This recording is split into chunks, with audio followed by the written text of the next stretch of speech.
Dans cette vidéo-là, on va faire des multiplications de nombres décimaux.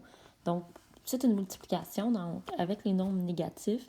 Ce qu'il faut retenir, c'est que ça fonctionne exactement comme quand c'est une fraction ou un nombre naturel. Donc, quand c'est un plus fois un plus, ça donne un plus. Quand c'est un négatif fois un négatif, mais ça va donner aussi un positif. Par contre, si je multiplie des nombres qui sont de signe contraire, ça va donner un nombre négatif. Donc, c'est sûr que cette partie-là, il faut garder ça en tête chaque fois. Donc, si j'ai un nombre négatif fois un nombre positif, donc je sais que ça va être un négatif, alors là, je vais faire la multiplication comme si il n'y avait pas de signe, puis je le mets déjà dans ma réponse pour ne pas l'oublier. Donc, quand on fait une multiplication de nombres décimaux, ce qu'il faut faire, c'est ici de placer les nombres en multiplication. Par contre, on n'a pas besoin d'aligner les positions. Ça ne change absolument rien au résultat. Ici, vous voyez que mon dixième, il est placé comme entre le dixième et le centième du nombre d'en haut. Mais honnêtement, ça ne change rien. Donc, on va faire la multiplication en ignorant complètement la virgule. Donc, 6 fois 8, ça fait 48. Donc, ici, la retenue. 6 fois 7, 42. Plus les 4 ici que j'ai gardé, ça fait un 6 et un 4.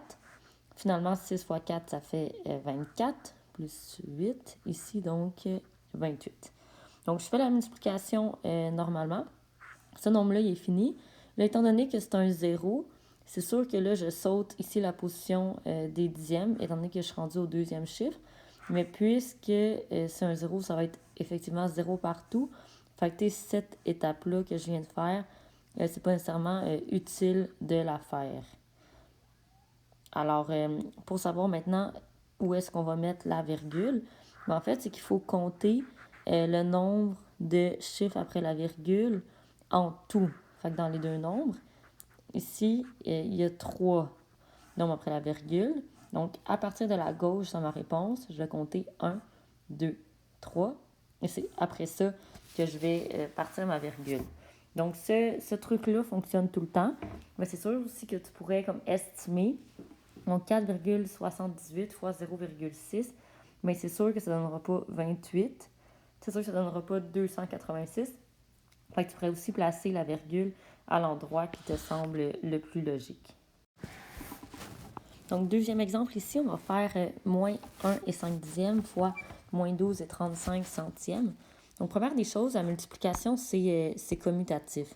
Fait que c'est sûr que moi, j'avais préféré, comme multiplication, faire 12,35 fois 1,5 plutôt que le contraire, parce que il va y avoir autant de rangées à ma réponse que de chiffres dans ici le nombre par lequel je multiplie.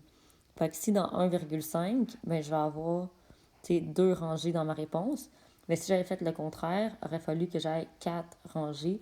Ça devient plus mêlant. Donc moi, je préfère toujours prendre le nombre qui a le plus de chiffres, le mettre en haut, puis multiplier par celui qui en a le moins. Donc c'est un petit truc, mais ça ne change pas grand-chose. Donc ici, vous remarquerez que moi, je multiplie comme s'il n'y avait pas de signe.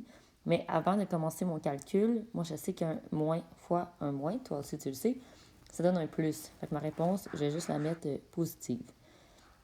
Donc, en premier, 5 fois 5, ça fait 25. 5 fois 3, ça fait 15. Plus 2, ça fait 17. Après ça, 5 fois 2, ça fait 10. Plus 1, ça fait 11. Et 5 fois 1, ça fait 5. Plus 1, j'ai ici 6. Donc, cette rangée-là est terminée.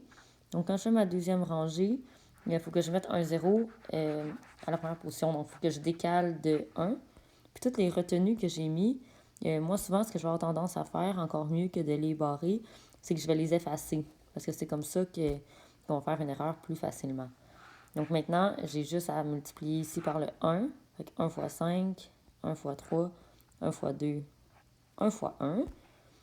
Et puis, il va rester à faire une addition.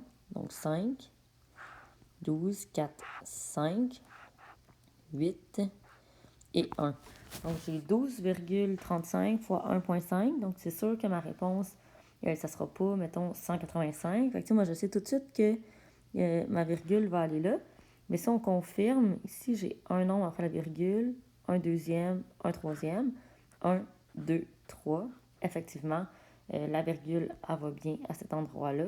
Et ici, ça nous fait 18 et 525 millièmes, qui est un nombre positif, étant donné qu'on multiplie ensemble deux nombres négatifs.